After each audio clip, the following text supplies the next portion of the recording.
کو قتل کرتا، پڑوسی کا تحفظ کرتا، اپنی آبرو کی حفاظت کرتا، غم زدوں کی تکلیفیں دور کرتا، کھانا کھلاتا، سلام کو عام کرتا، دوسروں کا بوجھ اٹھاتا، مصیبت کے وقت دوسروں کی مدد کرتا تھا، اپنی حاجت لے کر ان کے پاس آنے والا کوئی شخص خالی ہاتھ واپس نہ جاتا۔ میرے باپ کا نام حاتم تائی ہے۔ اب اس نے جب اپنا اور اپنے باپ، اپنا والد کا تعارف پیش کیا کہ میرا باپ یہ تھا اور اس کی یہ خوبیاں تھیں، آقا دو جہاں صلی اللہ علیہ وآلہ وسلم نے ارشاد فرمائے، لڑکی یہ جو خوبیاں تو نے بیان کی ہیں نا، یہ سچے ایمان والوں کی صفت ہے۔ اللہ اکبر۔ اگر تیرا باپ مسلمان ہوتا تو ہم ضرور اس کے لیے دعائے رحمت کرتے ہیں۔ جہاں بھی ایک بڑا خوبصورت اور بڑا واضح میسج بھی ملا، اگر تیرا باپ مسلمان ہوتا تو ہم تیرے باپ کے لیے دعائے رحمت کرتے۔ پھر ارشاد فرمایا اس لڑکی کو آزاد کر دو، کیونکہ اس کا باپ اچھے اخلاق کو پسند کرتا تھا۔ میرے آقا صلی اللہ علیہ وسلم نے خوراک اور کچھ ساز و سامان، لباس وغیرہ دے کر اس کی قوم کے قافلے کے ساتھ اس کو روانہ کر دیا، اور وہ ملک شام اپنے بھائی کے پاس پہنچی۔ اب جو بھائی تھا جس کا نام عدی تھا، عدی بن حاتم، اس کو یہ شک تھا کہ یہ رسول پاک صلی اللہ علیہ وآلہ وسلم بادشاہ ہیں یا پیغمبر، وہ ڈیسائیڈ نہیں کر پا رہا تھا۔ بہن نے مشورہ دیا تم خود ہی جا کر چیک کر لو، پتہ ہو جائے گا۔ اور ایک روایت میں یوں بھی ہے کہ اس نے کہا کہ تم پکڑے جانے کے خوف سے اس شخص یعنی رسول پاک صلی اللہ علیہ وسلم کے پاس یعنی پکڑے جاؤ گے اس سے پہلے کہ تم اس کے پاس چلے جاؤ، یعنی پیارے آقا صلی اللہ علیہ وسلم کے پاس جانے کا اس کی بہن نے مشورہ دیا۔ وہ بہن سارا پیچھے سرکار مدینہ صلی اللہ علیہ وسلم کا جو اخلاق اور عادات مبارکہ تھی اور جو کچھ حسن سلوک میرے آقا نے کیا وہ سب وہ دیکھ کر آئی تھی، کیونکہ اس نے کہا کہ میں نے ان کو بڑا صاحب رائے پایا ہے، اور جو اہل غالب ہیں یعنی جو غالب ہیں یہ عنقریب ان پر غلبہ پا لیں گے۔ ایسی خصلتیں میں نے دیکھی ہیں جو مجھے بہت پسند آئی ہیں۔ میں نے انہیں فقیر سے محبت کرنے والا، قیدی کو آزاد کرنے والا، چھوٹے پر رحم کرنے والا، بڑے کی قدر کرنے والا دیکھا ہے۔ میں نے ان سے زیادہ سخی و کریم کسی کو نہیں دیکھا۔ یہ حاتم طائی کی بیٹی بول رہی ہے جو اپنے والد کی سخاوت کا جو چرچا کر رہی تھی، مگر نبی پاک صلی اللہ علیہ وسلم کی جب بارگاہ سے وہ نکلی ہے اور آقا صلی اللہ علیہ وسلم نے جو اس پر مہربانی فرمائی ہے، اب وہ کیا کہہ رہی ہے کہ میں نے ان سے زیادہ سخی اور کریم کسی کو نہیں دیکھا۔ اللہ اکبر۔ میری رائے یہ ہے کہ تم ان سے جا کر ملو، اگر یہ واقعی نبی ہوئے تو تم فضل میں سبقت کرنے والے ہوگے، اور اگر بادشاہ ہوئے تو یمن کی عزت میں ہرگز کوئی فرق نہیں پڑے گا۔ اب بہن نے جو سمجھایا تو وہ اب عدی بن حاتم کا بیان اب میں آپ کو کر رہا ہوں۔ یہ تو ساری بہن کی ان کی ڈیٹیل چلی۔ اب عدی بن حاتم جو کہ حاتم طائی کے بیٹے، یہ مدینے پہنچے۔ پیارے آقا صلی اللہ علیہ وآلہ وسلم مسجد میں تشریف فرماتے، وہ کہتے میں حاضر ہوا اور میں نے سلام عرض کیا، تو آپ نے پوچھا کہ تم کون ہو؟ میں نے کہا میں حاتم طائی کا بیٹا عدی بن حاتم ہوں۔ یہ سن کر میرے آقا صلی اللہ علیہ وسلم کھڑے ہوئے، وہ کہتے کہ مجھے اپنے گھر لے چلے۔ جب ہم جا رہے تو راستے میں ایک مسکین بڑھیا کسی حاجت کے لیے حاضر خدمت ہوئی، اس کا کوئی کام ہوگا پیارے آقا صلی اللہ علیہ وآلہ وسلم سے۔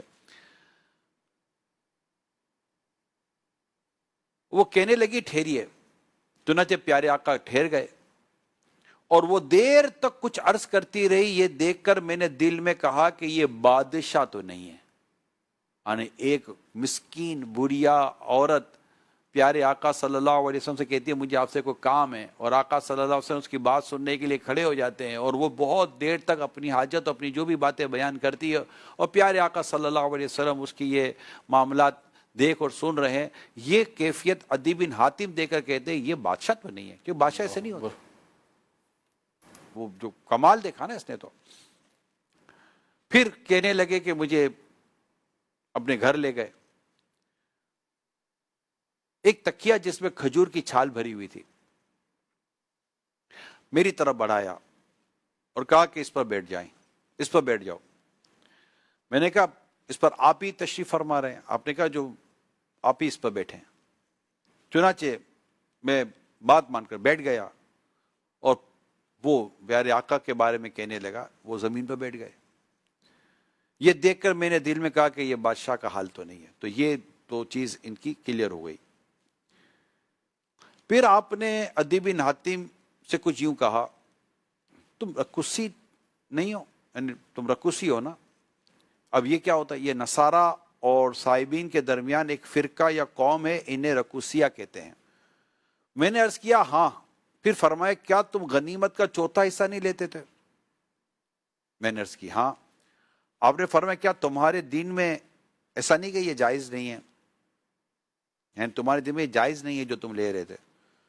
اب میں پہچان گیا کہ یہ پیغمبر مرسل ہیں. اس کے بعد آپ نے فرمایا عدی شاید تم اس لیے دین اسلام میں داخل نہیں ہوتے کہ مسلمان غریب اور تعداد میں تھوڑے ہیں اور ان کے دشمن بہت اور صاحب ملک و سلطنت ہیں, مگر عین قریب مسلمانوں میں مال کی وہ کثرت ہوگی کہ کوئی صدقہ لینے والا نہ ملے گا. اور تم عین قریب سن لوگے ایک عورت اونٹ پر سوار ہو کر قادسیہ سے مکے پہنچ کر بیت اللہ کا حج کیا کرے گی اور اسے کسی کا ڈر نہ ہوگا. اور تم عین قریب سرزمین بابل میں سفید محلات پر مسلمانوں کے قبضے کی خبر سن لوگے. اللہ اکبر. یہ عدی بن حاتم کہتے ہیں یہ سن کے میں تو اسلام لے آیا, یعنی میں مسلمان ہو گیا. حضرت عدی فرمایا کرتے تھے کہ ان 3 خبروں نے, غیب کی خبریں تھیں, یہ 3 خبروں میں سے دوسری اور تیسری پوری ہو چکی ہے. دوسری اور تیسری پوری ہو چکی ہے اور پہلی پوری ہو کر رہے گی. اب اس واقعے میں پھر ہم چلتے ہیں ہمارے اسلام بھائی کی طرف کہ وہ اس واقعے سے کیا اخذ کرتے ہیں, کیا لیتے ہیں, کیا سوالات قائم ہوتے ہیں ان کے پاس. تو مگر یہاں یہ میں بتا دوں کہ اس واقعے میں حضرت سیدنا عدی بن حاتم رضی اللہ تعالی عنہ رسول اکرم صلی اللہ علیہ وسلم میں رحمت, اخلاق, تواضع, عدل, فراست, غریب پروری اور مستقبل, غیب کی خبریں اور دعوت اسلام پیش کرنے کا حکیمانہ انداز کہ اسلام کی دعوت کیسے پیش کی جانی چاہیے, یہ نمایاں پہلو ان کے سامنے آئے اور وہ کلمہ پڑھ کر مسلمان ہو گئے. آقا دو جہاں صلی اللہ علیہ وآلہ وسلم کا یہ مبارک انداز جو ابھی میں نے آپ کو بیان کیا, اسے صرف اس حد تک بیان کر کے بھی اگر میں اپنا بیان ختم کر دوں نا, آگے ہم ڈیٹیل نہ بھی کریں تو سمجھنے والے کے لیے کافی ہے کہ اسلام جو ہے وہ کس قدر اخلاق اور کریمانہ انداز سے پھیلا, اور اس کے پھیلنے میں رسول اکرم صلی اللہ علیہ وآلہ وسلم کا جو مبارک انداز تھا کہ آپ ہاتھ پکڑ کے گھر لے گئے, تکیہ پیش کیا اور جو کچھ ڈیٹیل میں نے آپ کو بیان کی. تو اللہ کرم کرے, اللہ پاک ہمیں پیارے آقا مکی مدنی مصطفیٰ صلی اللہ علیہ وسلم کے مبارک اخلاق کا صدقہ نصیب فرمائے, آپ کی سخاوت کا صدقہ نصیب فرمائے, آپ کی جود و سخا کا اللہ پاک ہمیں صدقہ نصیب فرمائے. وہ ہے نا کہ وہی تو گرتے پرتوں کو سنو گے لانا زبان کریم سے نوری, یہ فیض و جود کے دریا بہانے آئے ہیں. سنو گے لانا زبان کریم سے نوری, سنو گے لانا زبان کریم سے نوری, سنو گے لانا زبان کریم سے نوری, یہ فیض و جود کے دریا بہانے آئے ہیں. یہ کس شہنشاہ والا کی آمد آمد ہے آقا مرحبا مکی مرحبا مدنی مرحبا عربی مرحبا. کیا بات ہے، کیا بات ہے میرے آقا کے اخلاق کریمہ کی. ماشاءاللہ یہ واقعہ آپ نے خود ہی بیان فرما دیا. یہ واقعہ خود ہی پورا درس ہے اور بہت ساری چیزیں سیکھنے کے لیے مختلف اعتبار سے. لیکن سب سے پہلے جو چیز مجھے ایسا لگا کہ یہ بہت نمایاں ہے وہ یہ کہ نبی کریم صلی اللہ تعالی علیہ وسلم کے اخلاق عادات کا اس میں بھرپور اظہار ہو رہا ہے، بہت ساری صفات کا. اخلاق حسنہ یعنی خود نبی پاک صلی اللہ علیہ وسلم کے اخلاق، اور پھر جب بتایا گیا کہ حاتم طائی کے جب بات ہوئی ان کی عادت بتائی گئی اس کی، تو نبی کریم صلی اللہ علیہ وسلم نے اسے پسند فرمایا. اچھی عادت اختیار کرنا اور اچھی عادت کو پسند کرنا یا اس کی سپورٹ کرنا، حوصلہ افزائی کرنا. سرکار سب سے پہلے تو دیکھیں سننا. سبحان اللہ، یہ تحمل بھی ایک بات تھی. ایک جی قیدی بنا کے لایا گیا ہے. جی، کمزور بے بس کو سننا اور تسلی سے ساتھ سننا. اور اس نے جو اپنے والد کے متعلق اوصاف بیان کیے تو اس کے سامنے اس کے والد کے اوصاف کے تعلق سے وہ بات کہنا کہ جو اس کو پسند آ گئی. اب دیکھیے نبی پاک صلی اللہ علیہ وسلم کا مبارک انداز دیکھیے، حکمت، اور وہ بھی کہ اگر مسلمان ہوتا تو ہم اس کے لیے رحمت کی دعا کرتے. یعنی اصول جو ہے وہ اپنی جگہ وہ موجود. بھی بیان کر دیا اور وہ حکیمانہ انداز. یہ بہت، میں آپ اس واقعے کو پڑھیں اور اس کو بار بار پڑھیں. میں کو اس سے پہلے ہی میں نے پڑھا. یہ اس واقعے کو مختلف انداز سے بیان کیا. امام غزالی علیہ رحمہ نے بھی اس واقعے کو احیاء العلوم میں بیان فرمایا ہے اور دلائل النبوہ میں بھی یہ واقعہ بیان ہوا ہے. تو مگر آپ یہ دیکھیے کہ اگر اس پر تھوڑا اور مزید غور کریں گے مطلب نکلتے جائیں گی. مطلب اس کی گہرائی ختم نہیں ہو سکتی. ایک تو پیارے آقا صلی اللہ علیہ وسلم کی خوبیوں کے ویسے کوئی انتہا نہیں ہے. وہ ہے نا تیرے تو وصف عیب تنہائی سے ہے بری. تیرے تو وصف عیب تنہائی سے ہے بری. تیرے تو وصف عیب تنہائی سے ہے بری. حیران ہوں میرے شاہ میں کیا کیا کہوں تجھے.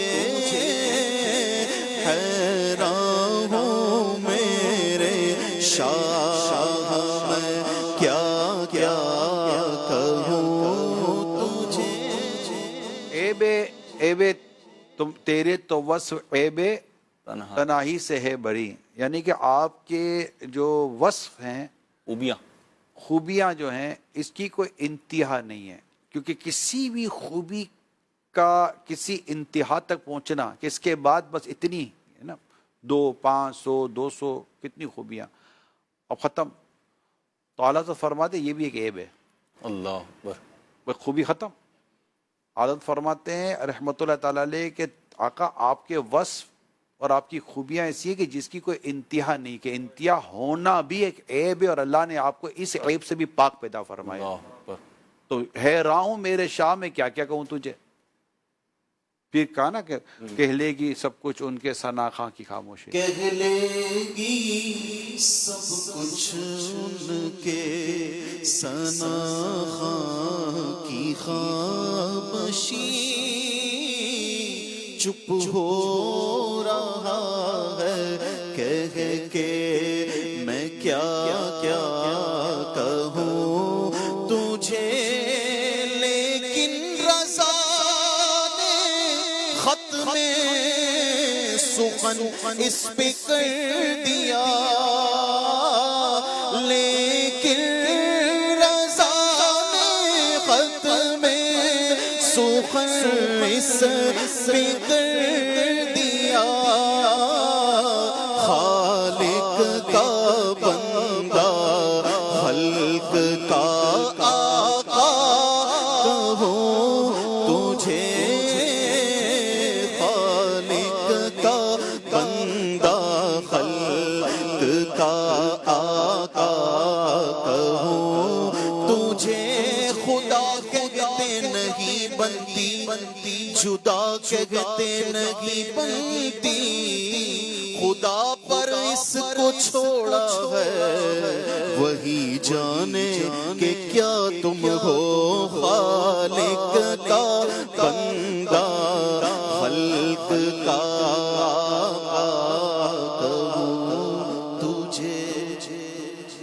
اب جیسے آپ نے ایک بات فرمائی کہ تحمل سننا، اب یہاں تو جو سامنے فریق ہے، جو فرد ہے، نمبر ایک وہ قیدی ہے، اور ظاہر سی بات ہے دشمنوں میں سے گرفتار ہو کے آیا ہے، پھر خاتون ہے، یعنی کمزوری پر کمزوری ہے۔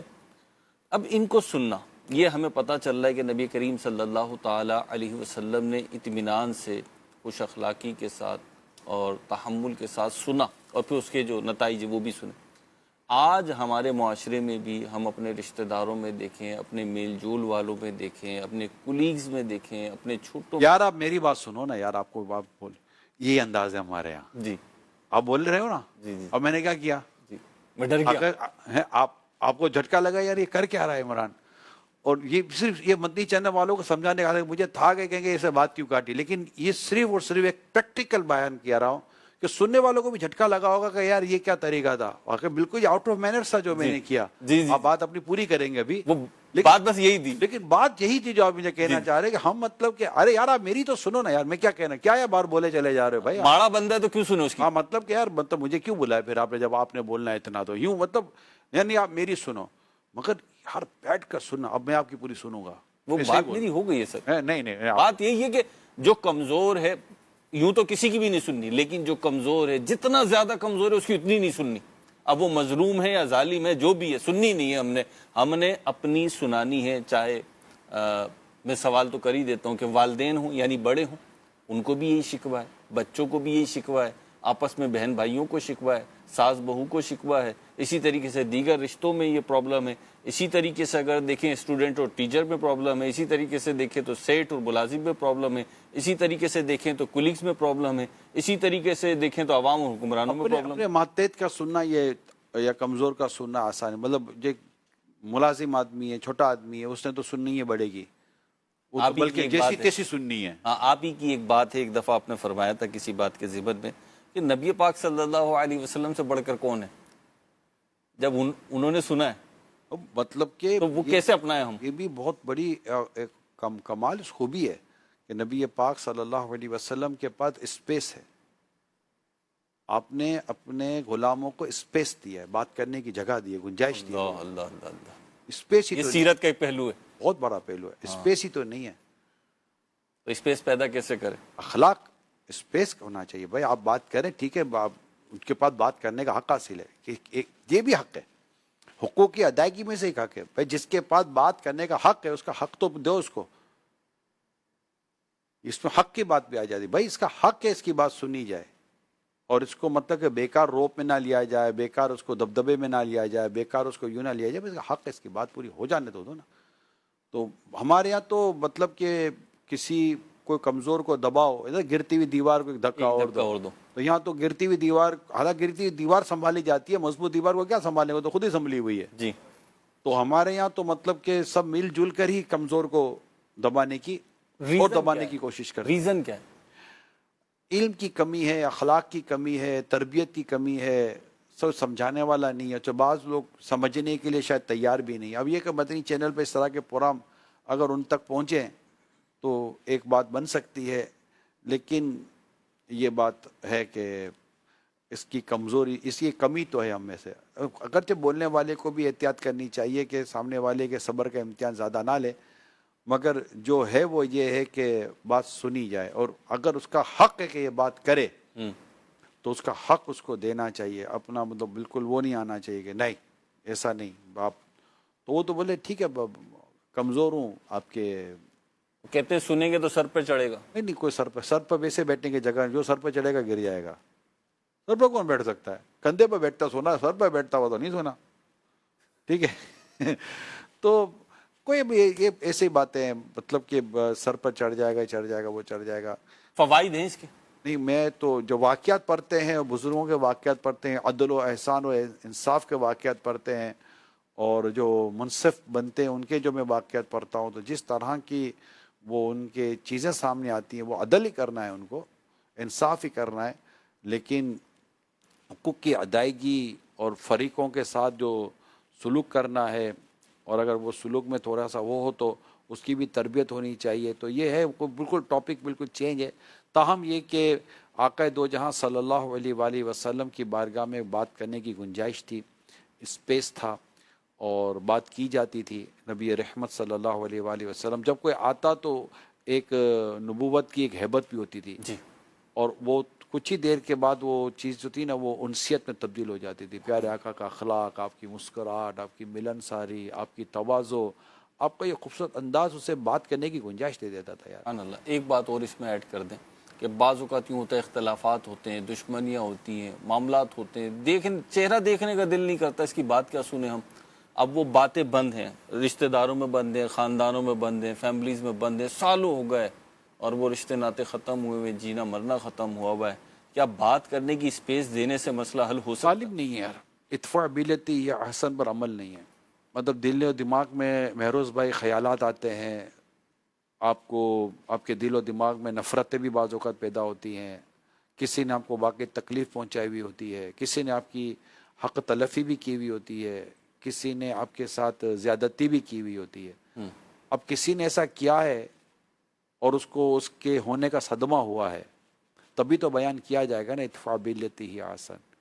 کہ سننے والے برائی کو بھلائی سے ٹال. آپ کو لگتا ہے کہ اس نے میرے ساتھ برائی کی ہے تو برائی کا بدلہ بھلائی سے دینا ہے نا. بھلائی کا بدلہ تو بھلائی سے تو ادلا بدلہ ہو گیا نا.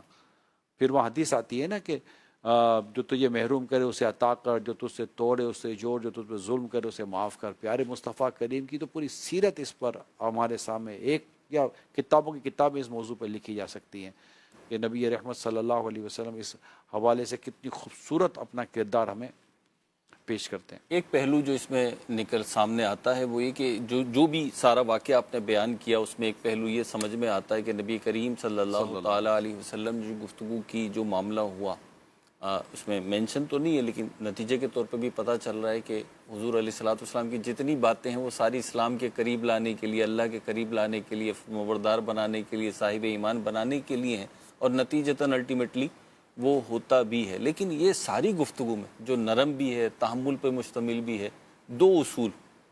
ایک تو وہ دعا کرنے والا کہ اگر مومن ہوتے تو رحمت کی دعا کرتے، اور دوسرا وہ جو چوتھائی حصہ لینے والا کہا کہ وہ جائز نہیں، وہ ناجائز ہے ان کی شریعت کے اعتبار سے بھی، ان کے جس دین کو وہ فالو کرتے ہیں.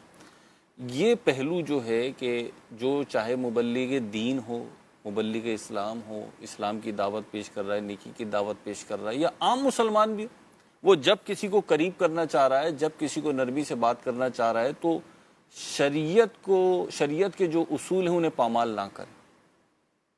بالکل نہ کرے. اور نبی پاک صلی اللہ تعالیٰ علیہ وآلہ وسلم جو کچھ انہیں سمجھا رہے تھے، بتا رہے تھے، اور ان کو انہی کا عمل بتا رہے تھے. اصل میں یہ بھی ایک اسلام کے قریب لانے کے تعلق سے ایک بڑی حکمت بھری بات ہوتی ہے کہ آپ دلائل دیتے ہیں کہ آپ جو یہ لے رہے تھے یہ جائز تو نہیں تھا. اب آپ دیکھیے سامنے والے کا بس جواب نہیں ہے، جائز تو نہیں تھا، ایکسیپٹنس ہی ہے. ایکسیپٹنس ہی ہے. اس پر میں نے ایک حکمت بھری بات پڑھی ہے، جی شاید ہمارے ناظرین اور ہم سب کے کام آ جائے. گفتگو وہ کریں کہ سامنے والے کے پاس نہ کہنے کی گنجائش نہ ہو. ایک بار کوئی شخص کسی چیز کا نہ کہہ دیتا ہے، اس کو ہاں کی طرف لانا ایک کام ہے. مثال کے طور پر آپ کسی کو سگریٹ پیتا دیکھتے ہیں، ٹھیک ہے، سگریٹ پینا تو ناجائز تو نہیں ہے لیکن بری عادت ہے، اخلاق سے ہٹ کر ہے، نقصان پہنچاتی ہے. فائدے کی تو کوئی بات سگریٹ میں ہے ہی کوئی نہیں، نقصان ہی نقصان ہے. اب سگریٹ تو لوگ پی رہے ہیں اور میں ابھی لاسٹ ایک ملک میں تھا تو وہاں تو پتہ چلا کہ مرد عورت وہ تو بڑا سگریٹ کا وہاں رجحان ہے، اللہ کی پناہ. اب کسی کو ڈائریکٹ کہہ دے نا سگریٹ نہیں پیو تو وہ ہو سکتا نہ مانے. اب اس کو آپ نے منانا ہے. مثال دیتا ہوں یار، کیا لگتا ہے یار سگریٹ میں پیسے ضائع نہیں ہوتے؟ ہاں یار ضائع تو ہوتے ہیں. جب پتہ چلا ہے کہ سگریٹ سے پھیپھڑے بھی خراب ہو جاتے ہیں، ہاں یار یہ تو ہے. یار یہ بھی پتہ چلا ہے کہ سگریٹ سے سینے پر بھی اثر پڑتا ہے جب آپ پھونکتے ہو، ہاں یار یہ تو ہے. ارے اس کے دھوئیں سے ایسا نہیں لگتا کہ آس پاس والوں کو بھی نقصان پہنچتا ہو؟ ہاں یار نقصان تو پہنچ سکتا ہے. اب یہ ہر چیز میں کیا کر رہا ہے؟ ایگری کر رہا ہے. ہاں کر رہا ہے، ایگری کر رہا ہے، ایگری کر رہا ہے، ایگری کر رہا ہے. ہاں اس پر لکھا تو ہوتا ہے کہ یہ سگریٹ سے یہ بیماریاں یا اس طرح کی آزمائش ہو سکتی ہے. ہاں یار ہے تو صحیح. کیا لگتا آپ کو پینا چاہیے؟ نہیں. وہ ایگری کرے گا. تو اچھا اگر کوئی شخص کسی چیز میں نہ کر دے، اب اس نے اپنی نہ نبھانی ہوتی ہے، اس کو ہاں کی طرف لانا آزمائش ہے. لیکن اگر آپ گفتگو اس طرح کریں، اب میں اس کے لیے ایک بڑی اہم مثال میرے ذہن میں حدیث کی روشنی میں آئی. سبحان اللہ. اب دیکھیے پیارے آقا صلی اللہ علیہ وسلم کی بارگاہ میں ایک شخص حاضر ہوتا ہے. میں پانی پی لوں. جی. صلو علی صلو علی الحبیب صلی اللہ تعالی علی محمد. توب الی اللہ. استغفر اللہ. صلو صلو علی علی الحبیب. الحبیب ایک صلی شعر سن اللہ لیتے. تعالی علی محمد. بسم اللہ الرحمن. میں نثار تیرے کلام پر ملی ہوں تو کس کو زبان نہیں، وہ سخن ہے جس میں سخن نہ ہو، وہ سخن ہے جس میں سخن نہ ہو، وہ بیان ہے جس کا بیان نہیں. بہت پیاری روایت یاد آ گئی. سبحان اللہ. مشہور بھی آپ نے سنی بھی ہوگی ہمارے اسلام، لیکن موقع کی مناسبت سے یاد ہے. ایک شخص بارگاہ رسالت میں حاضر ہو کر بدکاری کی اجازت مانگتا ہے. جی.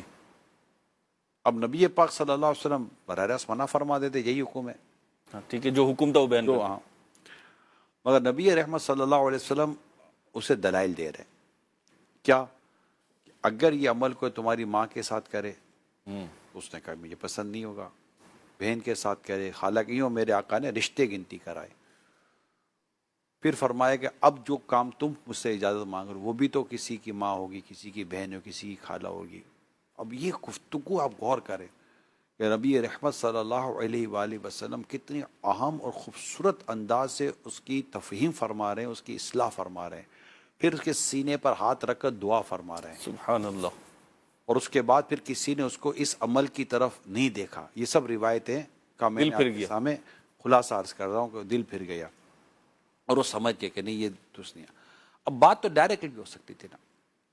اب ہمارے پرابلم یہی ہے اور یہ بات ہمیں سمجھائی بھی جا رہی ہے کہ اگر آپ کے پاس آپ کا بیٹا یا کوئی بھی آپ کے پاس فرد یا کوئی شاگرد یا کوئی بھی ایسا سمجھنے کے لیے کوئی آتا ہے تو ہمارے پاس اس کو اس بات کو سمجھانے کے لیے ایک تو ٹائم بھی ہونا چاہیے نا. ایک وقت ہو جی انشاءاللہ بیٹھ کر بات کرتے ہیں، اور پھر آپ اس کے سامنے صرف نو نہ رکھیں. نہیں نہ بس منع کر دے تو منع کر دیا، یہ نہیں کریں. کیونکہ جنریشن آج ہم کہتے ہیں جین زی یہ وغیرہ یہ نہیں مانتی. میں نے ساری اس کی پڑھی ہے کہ جین زی کیا ہے، جین الفا کیا ہے، تو پہلے کی کیا ہے، تو یہ ساری چیزیں میں نے پڑھی ہیں. لیکن میں نے دیکھا ہے کہ کئی چیزیں ایسی تھی جو شروع سے ہی لوگوں میں چلی آ رہی ہیں.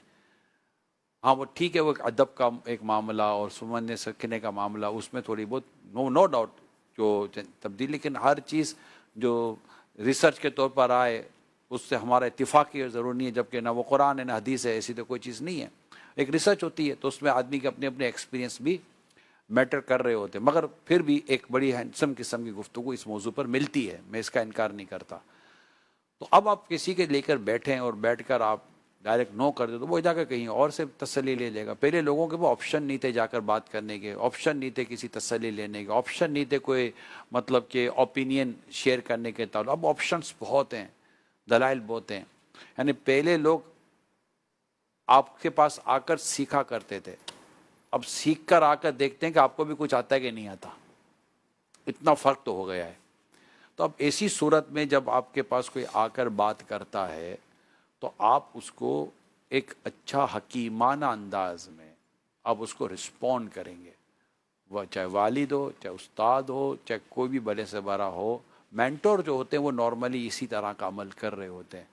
لیڈر میں اور مینٹور میں فرق ہوتا ہے. لیڈر بس وہ لیڈر پھر وہ اس کو، لیکن ہونا وہ چاہیے جو بات بھی کرے کردار بھی بنائے. اس کو مینٹور کہتے ہیں.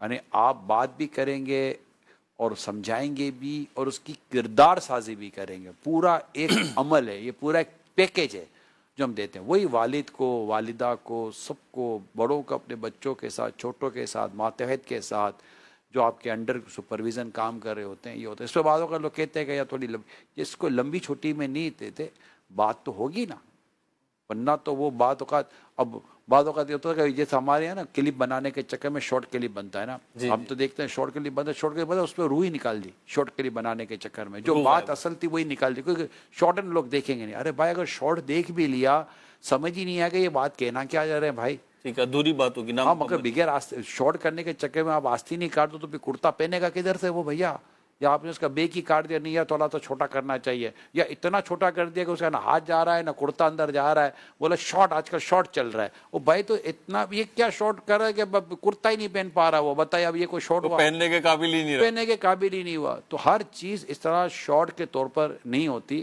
کچھ چیزوں کو ڈیٹیل کی ہی ضرورت ہوتی ہے, بغیر ڈیٹیل کی وہ چیزیں ہاں یہ الگ بات ہے کہ خیر الکلام ما قل و دل, کہ بولنے والا بات کو جتنا ہو سکے وہ ریڈیوس کر کے اور اس کو محدود کر کے کمپائل کر کرے, لیکن بات پوری کرے اور اس کو پہلے سے اگر اس کا اسٹرکچر بنا, اس کو کہتے ہیں اسٹرکچر بنانا, گفتگو کو کرنے سے پہلے اس کا اسٹرکچر ڈیزائن کر لیں کہ میں نے بات کرنی کیسے ہے. تو آپ کی ریپیٹیشن نہیں, اس لیے باتوں کا لکھ کر کرنے میں زیادہ فائدہ ہوتا ہے کہ آپ کی ریپیٹیشن نہیں ہوتی اور پھر آپ دائیں بائیں ہونے سے بچ جاتے ہیں, تو کم وقت میں زیادہ مٹیریل آپ ڈیلیور کرنے میں کامیاب ہو جاتے ہیں. تو بات چلی تھی وہاں سے کہ سمجھانے کا انداز, حکیمانہ انداز, جس سے حاتم طائی کی بیٹی متاثر ہوئی.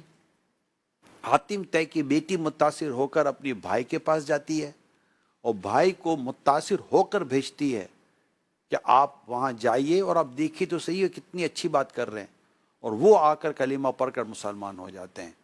اب سوچئے کہ بعض اوقات آپ کوئی کام کرتے ہیں, وہ کام کتنی دور تک جا کر آپ کے اس کام کا اثر ظاہر ہوتا ہے, اور تھوڑی دیر میں بھی اثر ظاہر ہوتا ہے. 3-4 چیزیں میں ایک ساتھ رکھتا ہوں آپ کے سامنے, کیونکہ گفتگو پھر چلے گی تو چاروں چیزیں ایک ساتھ آ جائیں گی. ایک تو یہ کہ ساری جو روایت آپ نے بیان کری, واقعات کا ایک تسلسل, 2-3 واقعات مرچ کر کے بیان ہوئے, یہ تو یہ جو واقعات بیان ہوئے ان میں ہم دیکھ رہے ہیں کہ نبی پاک صلی اللہ علیہ وسلم جس سے بات کر رہے ہیں اس کی طبیعت, اس کا بیک گراؤنڈ, اس کی نفسیات کو پیش نظر رکھ کے بات کر رہے ہیں. دوسرا اس کا جو منصب ہے, یعنی ایک سردار کی, ایک بادشاہ کی, ایک سخی شخص کی بیٹی ہے وہ, تو اس کو بھی پیش نظر رکھا ہے. اور پھر ہمارے یہاں ایک چیز ہوتی ہے کہ بالخصوص ایسے افراد جن کا معاشرے میں کسی بھی اعتبار سے کوئی اسٹیٹس ہو, تو ان سے خواہ خواہی کی جو ہے وہ کہنا چاہیے کہ جیلیسی پیدا ہو جاتی ہے, اور کبھی وہ لگ جائیں ہاتھ, جسے کہتے ہیں محاورے کی زبان میں کہ اب آیا اونٹ پہاڑ کے نیچے, اب کھیلیں گے ہم اس سے. تو یہ فیکٹر بھی ہمارے یہاں پائے جاتے ہیں. اور یہ جو واقعات بیان کیے آپ نے, اس میں ان کا دوسرا پہلو ہے, پازیٹیو پہلو ہے کہ اس کا اعزاز دیا, اسے اکرام کیا ایک طریقے سے. دیکھیے اب اس واقعے سے ہٹ کر اگر ہم اسلام و دین و شریعت کی ایک جملہ تعلیمات پر غور کرتے ہیں تو انزل و ناسا منازلہم پر ہمیں باقاعدہ درس دیا گیا ہے کہ بھائی لوگوں کو ان کے درجوں میں تولو. کسی کو آپ صلی اللہ علیہ وسلم نے اسی طرح عطا کر دیا, کسی کو کہا کہ بیٹھ کر اپنے ساتھ بیٹھنے پر فرمایا. تو جو جس مقام و مرتبے کا شخص ہے, یہ نبی پاک صلی اللہ علیہ وآلہ وسلم کی تربیت کا بہت بڑا حصہ ہے. اور جب آپ ایک معاشرے میں رہتے ہیں تو معاشرے میں آپ کو اپنے کامن سینس کے ساتھ رہنا ہوتا ہے کہ کس سے کس انداز سے بات کرنی ہے. تو وہ پھر جیسا مرتبہ, جیسا سامنے والا فرد ہوگا, آپ کو اسی ورڈنگ کے ساتھ, اسی انداز کے ساتھ, کبھی اٹھ کے جانا, کبھی نیچے تک جانا, کبھی یہ کرنا. جیسے علماء آتے تو آپ کا انداز کچھ اور ہوگا, ایک عام آتے تو انداز کچھ اور ہوگا. تو یوں آپ والد صاحب آتے تو آپ کا انداز کچھ اور ہوگا, بھائی آئے گا تو انداز کچھ اور ہوگا.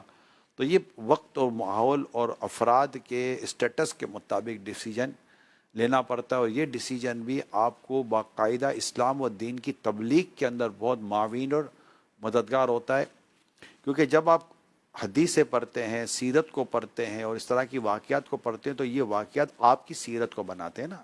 اب سیرت پیارے آقا کی سیرت پڑھی, ہم سیرت پر بیان بھی کر رہے ہیں, اور وجہ اس کی ایک یہ بھی ہے کہ ہم اس سے برکتیں لینے کے ساتھ ساتھ اس سیرت پاک کو سن کر اپنی کردار کو درست کر پاتے کہ نہیں کر پاتے، اپنے کردار کا جائزہ. جیسے آج ہم باتیں جو بیان کر رہے ہیں تو اس میں نبی پاک صلی اللہ علیہ وسلم کے اوصاف، کمالات اور اخلاق، ان سب کی تو باتیں ہو رہی ہیں، لیکن یہ باتوں سے میں کیا لے رہا ہوں؟ لقد کان لکم فی رسول اللہ اسوۃ حسنہ. سمجھے کہ یہ ہمارے پورے پروگرام کا یہ مین ہے کہ ہمارے لیے پیارے آقا صلی اللہ علیہ وسلم کی زندگی میں پیروی نمونہ عمل ہے، اور آقا صلی اللہ علیہ وسلم نے جو کچھ کیا ہم اس کے مطابق اپنی زندگی کا جائزہ لیں کہ ہم اس کو کیسے لیتے ہیں. اب آپ علماء ہیں، آپ حاکم ہیں، آپ عام آدمی ہیں، آپ اقتدار میں ہیں، آپ کسی اور جگہ پر ہیں، گھر کے بڑے ہیں، سوسائٹی کے بڑے ہیں، معاشرے میں کوئی آپ کا مقام و مرتبہ ہے، کسی ادارے کے بڑے ہیں، تو یہ سب چیزیں یہاں پر ہم کو سمجھنے کا موقع ملتا ہے. تو ہمارے اس پروگرام سے کم از کم اتنا ضرور لینے کی ہم سب کوشش کریں. اللہ مجھے بھی توفیق دے کہ ہم یہ سنیں، کہیں یار مجھے اب یہ اختیار کرنا ہے، سامنے والا شخص کیسا ہے، اس کے ساتھ میں نے کیسا بیہیو کرنا ہے، ایٹیٹیوڈ کیسا کرنا ہے. ایک لفظ ہے مہروز بھائی، جی، رویہ، یہ ایک لفظ ہے. بیہیویئر بہت میٹر کرتا ہے ہماری زندگی میں، بہت میٹر کرتا ہے. اور یہ پورا واقعہ آپ دیکھیں، میرے آقا صلی اللہ علیہ وسلم کا جو ان کے ساتھ انداز پاک تھا، جی، سارا انداز پاک تھا. آپ نے اس کو جانے دیا، اچھا چھوڑ دیا، اس کو ساز و سامان کے ساتھ میں دیا، پوشاک دیا. میں بس یہ جو لفظ ہے نا اس لڑکی کا، یہ جو لفظ ہے کہ میں نے ان سے بڑا سخی نہیں دیکھا، یہ حاتم طائی کی بیٹی بول رہی ہے. میں تو ایک بات جانتا ہوں، جس طرح حاتم طائی کے اگر واقعات پڑھیں گے نا، جی، نعت خان شعر یاد کریں، حاتم طائی کے اگر واقعات پڑھیں گے تو ایسا نہیں ہے کہ وہ ایک بار لیا تو دوبارہ کبھی لینے نہیں گیا، بار بار آنا پڑ رہا، بار بار آنا پڑتا تھا. کوئی آیا پھر آیا پھر آیا، لیکن میرے آقا کی بارگاہ ایسی تھی جو ایک بار آیا، ایسا دیا دوبارہ اس کو لینے کی حاجت ہی نہ رہی. وہ جا کر کہتا ہے کہ لوگوں جاؤ اور فوراً اس شخص پر ہاتھ پر ایمان لے آؤ، یہ ایک بار دیتے تو اتنا دیتے کہ پھر حاجت نہیں رہتی. 2 وادیاں بکریوں سے بھر دی میرے آقا صلی اللہ علیہ وآلہ وسلم نے، ہے نا. بن مانگے دیا اور اتنا دیا، دامن میں ہمارے سمایا نہیں. بن مانگے دیا اور اتنا دیا، دامن میں ہمارے سمایا نہیں. قربان میں ان کی بخشش کے مقصد بھی زبان پر آیا نہیں. قربان میں ان کی بخشش کے مقصد بھی زبان پر آیا نہیں. بن مانگے دیا اور اتنا دیا، بن مانگے دیا اور اتنا دیا، بن مانگے دیا اور اتنا دیا، دامن میں ہمارے سمایا نہیں. کسی نے مانگا میرے کریم سے گر قطرہ کسی نے مانگا، میرے کریم سے گر قطرہ کسی نے مانگا.